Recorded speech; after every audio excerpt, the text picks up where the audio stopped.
Imagine this, you're manufacturing a life-saving injectable antibiotic. It's sterile, or so you think.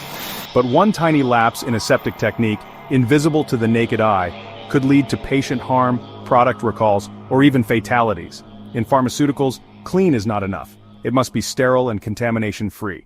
Today we'll unpack aseptic techniques, cleanroom classifications, HEPA and ULPA filters, laminar airflows, and see how they come together in real-world manufacturing, with a case study that highlights why these measures are not just regulatory requirements, but ethical imperatives. Aseptic technique equals a set of practices to prevent contamination from microorganisms and particles during pharmaceutical manufacturing and handling.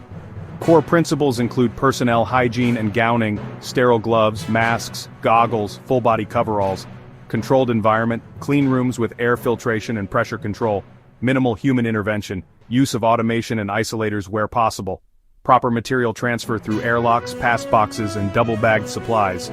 Clean rooms are classified based on number of particles per cubic meter of air. ISO Class 5 allows maximum 3,520 particles, used for critical zones like filling and compounding, ISO Class 7 for background areas, and ISO Class 8 for material preparation and gowning rooms. HEPA filters remove 99.97% of particles 0.3 micrometers or larger, used in ISO 5 through 8 cleanrooms. ULPA filters remove 99.999% of particles 0.12 micrometers or larger, used in critical operations requiring extra protection like cytotoxic drug manufacturing. Laminar airflow provides continuous uniform airflow at controlled speed. Horizontal LAF flows back to front for open handling. Vertical LAF flows top to bottom, preferred for high-risk operations protecting both product and operator. Applications include aseptic filling of vials and ampules, media preparation, and sterility testing.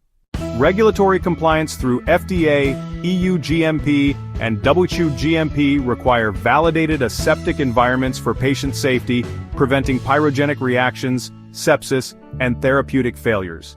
Economic protection avoids costly recalls, wastage, and legal action. In 2012, the New England Compounding Center fungal meningitis outbreak.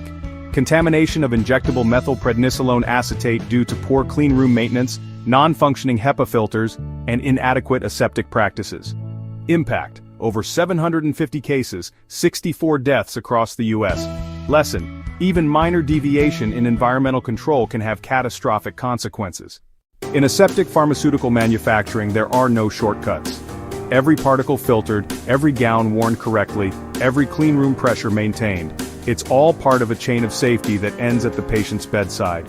When we respect aseptic principles, we don't just meet standards, we save lives.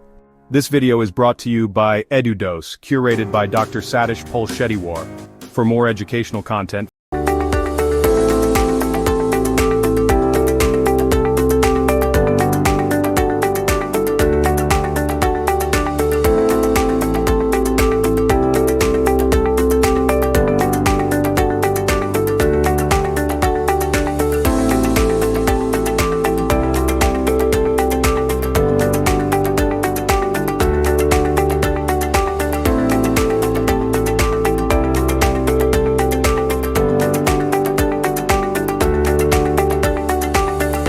If you found this video helpful, please subscribe, like, and share it with others who'd benefit.